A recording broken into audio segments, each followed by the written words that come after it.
Marahil naguluhan ka, anong klaseng kanta ang maririnig? Ito ay kwento ng iba't ibang klaseng baliw na nakulong sa isang silid. Ako si Julio Buwang, nabuwang dahil sa pag-ibig, na kahit hindi kami ng babaeng ito agad kinikilig.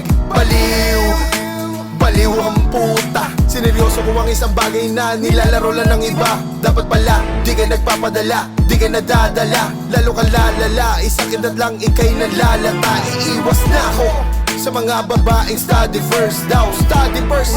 Pag wapo mabilis ka nagpapagalaw, nahulog ako sa isang patibong, nahirapan ako na makatakas. Binalot ang utak ng matamis na pag-ibig, apa'y napakamalas. Sa sinabi mong mahal mo ako, din ako magpapagoyo. Di mo nga makontrol yung ugali mo na umaapaw sa toyo. Dami na nalang sinasalitang pag-ibig, nasaktan din hanggang sa huli. Pag umaling ako'y di na ako magpapasugat, masakit ang mga tahi.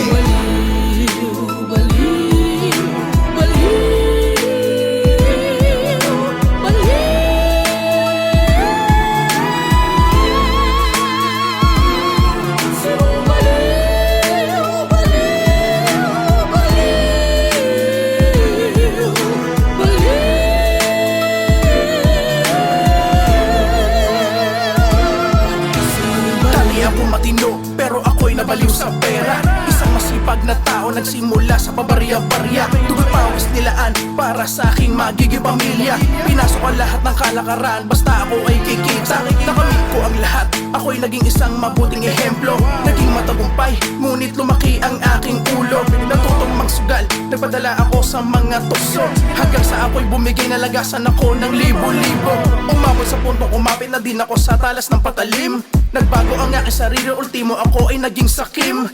Ang aking ugali ay paunti-unti binalot na nga ng dilim, hanggang isa na din ako sa mga tinatawag nila na baliw. Baliw, baliw sa pera. Dami nang pumupulong sa kaliwat kanan kong tenga. Illegal man o legal, basta ako'y kikita. Ngayon alam mo na ang kwento ng aking storya.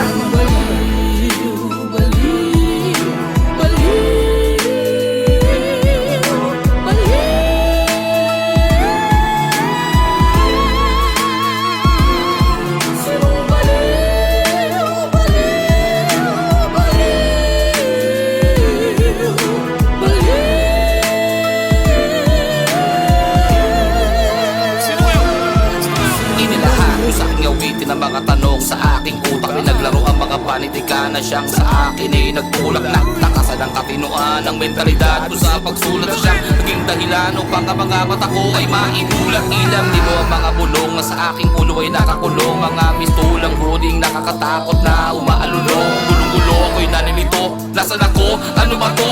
Bakit mga braso ko ay nakagapos? May tumatawa, sino kayo? Walang patid na iginuguhit ang mga titik sa aking kwaderno. Ang mga tula na nasa parang ito ba'y langit o impyerno? Inakausap ko ang sarili sa salamin ay tinataboy. Mga sigaw ko na panagoy, ako'y nalulunod sa umulo. Ito ay bunga ng kalabisan na paghahangad ko ng kasikat. Ngayon'y mistulang adik na nagsasabing huwag niyong tularan. Isang baliw na maituturing na sumasayaw sa burang na itutulot na paglalakbay ng imahinasyon ng aking puta. Sino-sino ba kayo na mabilis manghusga? Hindi ko nga kayo personal na kilala. Sino ba ang tunay na baliw? Ako ba? O kayo na nambuyo para ako'y maging tulala?